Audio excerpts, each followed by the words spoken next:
V-Guard presents कौन जीत रहा है, को पावर्ड बाय सेंसोडाइन एंड विमल। बोलो जुबां केसरी। नमस्कार, आप देख रहे हैं TV9 राजस्थान। मैं हूं अम्बेश श्रीवास्तव।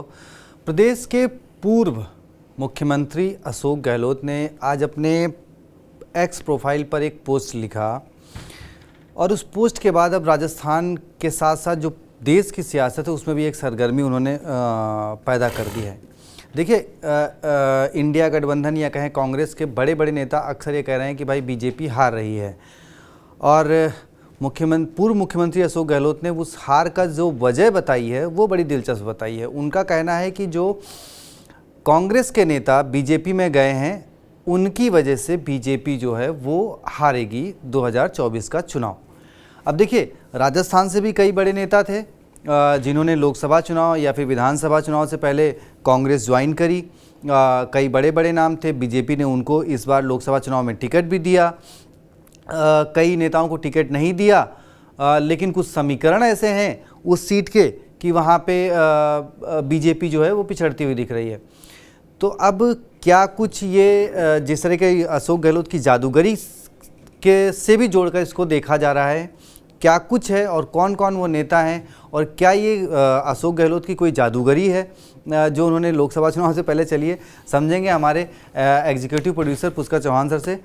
सर, अशोक गहलोत की ये जादूगरी है कि उन्होंने आखिरी चरण से पहले एक दांव खेल दिया कि कांग्रेस के नेताओं की वजह से बीजेपी हारेगी। कांग्रेस के नेताओं की नहीं, बोले जो हमारा नक्कारा माल था वो उन्होंने ले लिया, अब वो हारेंगे। और सबसे बड़ा तीखा हमला किया है उन्होंने।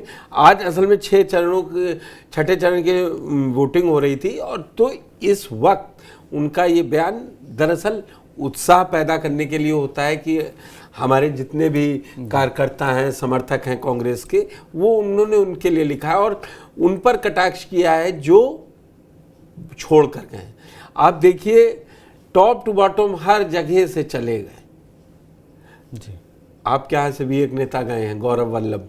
हमने हमारे तो सर पूरी लंबी लिस्ट है। हाँ। ज्योति मिर्धा, उसके बाद महेंद्रजीत मालवीय, लालचंद कटारिया ने जो लास्ट में गए, अच्छा, लास्ट लेग में गए, उनकी बात चल रही है। तो क्यों उनको आज नक्कारा उन्होंने कह दिया जी कि जो रिजेक्टेड माल है वो ले रहे हैं, इसीलिए कि वो असल में इस समय इंडिया गठबंधन को ये लग रहा है कि अलग अलग रिपोर्ट आती है, उनको लग रहा है हम आगे हैं, तो हर आदमी अपने हिसाब से आकलन करके, और वो सीनियर नेता हैं।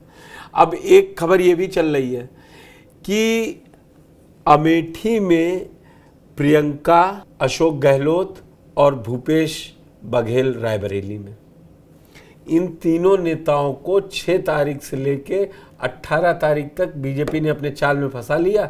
स्मृति ईरानी वाला कि ये डर गए, डरो मत, और वो फंस गया। अब बीजेपी कह रही है कि इनके और नेता कहीं जा ही नहीं पाए। ये 3 नेता, एक माली समाज से आते हैं, एक गड़रिया समाज से आते हैं, भूपेश बघेल दोनों ओबीसी नेता आते हैं, ये प्रचार करने ही नहीं कहीं जा पाए। हर चीज का अपना एक परसेप्शन होता है कि हम किस साइड से देख रहे हैं जी। तो अब इन्होंने ऐसे लिया।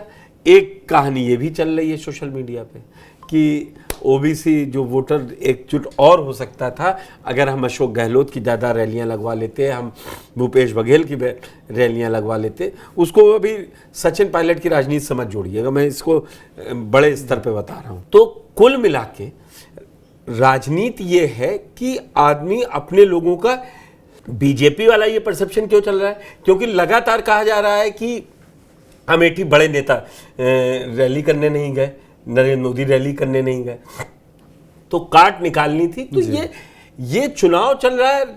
मगर हाँ, यहां ये तीखा हमला किया है उन्होंने जिसका असर छठे और 7वें चरण में वोटरों पर कितना होगा, ये देखने वाली बात होगी कि उनका कितना असर है, उनके इस ट्वीट का वोटरों पर कितना असर पड़ा है, ये देखने वाली बात होगी। बिल्कुल सर। लेकिन सर, अगर हम राजस्थान की बात करें, जैसे कि अब जो भी रहा, ज्योति मिर्धा, लालचंद कटारिया, महेंद्रजीत मालवीय, तो जो नेता बीजेपी में गए और जो जिस तरह अशोक गहलोत जी ने कहा कि भाई इन्होंने हमारा खराब मान लिया, अगर अब हम राजस्थान में इनकी सीटों पे बात कर लें तो ज्योति मिर्धा 2009 में सांसद बनी, लेकिन उसके बाद 2014 में हारी, 19 हारी और हनुमान बेनीवाल कांग्रेस के साथ मिलकर चुनाव लड़ रहे हैं।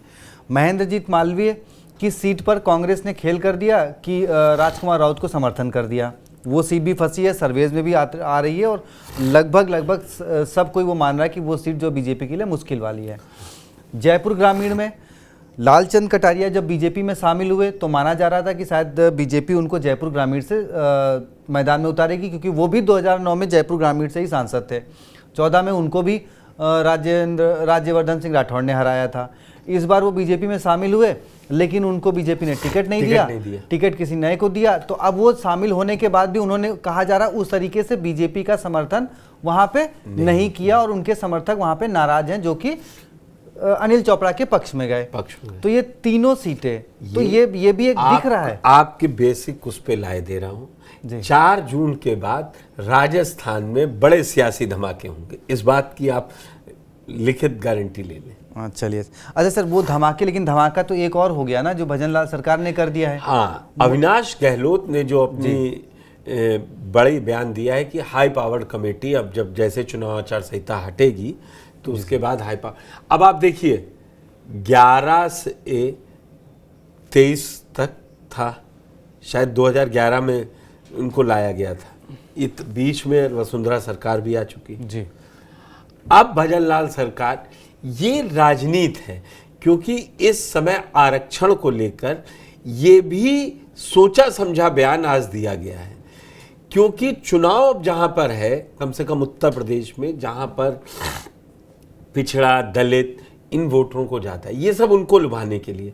प्रधानमंत्री ने आज भी कहा कि ये इंडिया गठबंधन वाले SC ST OBC के आरक्षण में सेंध लगाना चाहते। हाई पावर्ड कमेटी, ये नहीं कहा कि हम कैंसिल कर देंगे जी, उसके लिए कोई हाई पावर्ड कमेटी नहीं बननी ना, आप उठाइए कैंसिल कर दीजिए। अगर गलत है उसके लिए इतना रोकना क्यों? यही राजनीति होती है कि कैसे आप उसको कहां कर पाए। अभी चुनाव है, उन्होंने बता दिया। ये मैं बिल्कुल मानता हूं कि मुसलमानों के आरक्षण को लेकर बीजेपी का स्टैंड क्लियर है, वो नहीं, लेकिन अब लोग पूछ दे रहे हैं कि अच्छा वहां भी तो चल रहा है, राजस्थान में भी तो दे रहे हैं अब जी, क्योंकि उनकी आर्थिक स्थिति, उनकी सामाजिक स्थिति को देखते हुए वहां ये फैसला लिया गया।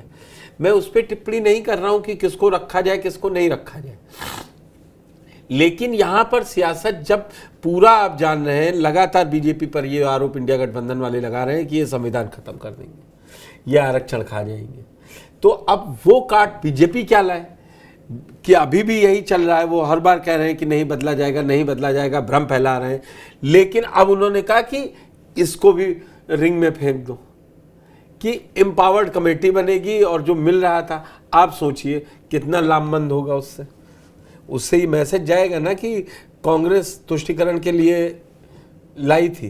भाई कानून में तो आप धार्मिक आधार पर आरक्षण दे नहीं सकते, सीधा लिखा है, साफ लिखा है, तो फिर कैसे मिला उसका उन्होंने भी निकाला, इसीलिए इतने दिन से चल रहा था।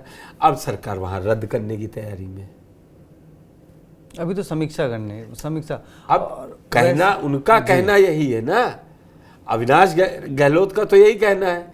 अब करेंगे कि नहीं करेंगे, अब थोड़ा चुनावी माहौल है, मैं बोल देता हूँ, कहा ना कि 15 करोड़ रुपए देंगे, 15 लाख रुपए देंगे, 2 करोड़ नौकरी देंगे, करते रहिए, उनके हिसाब से उन्होंने दी भी है।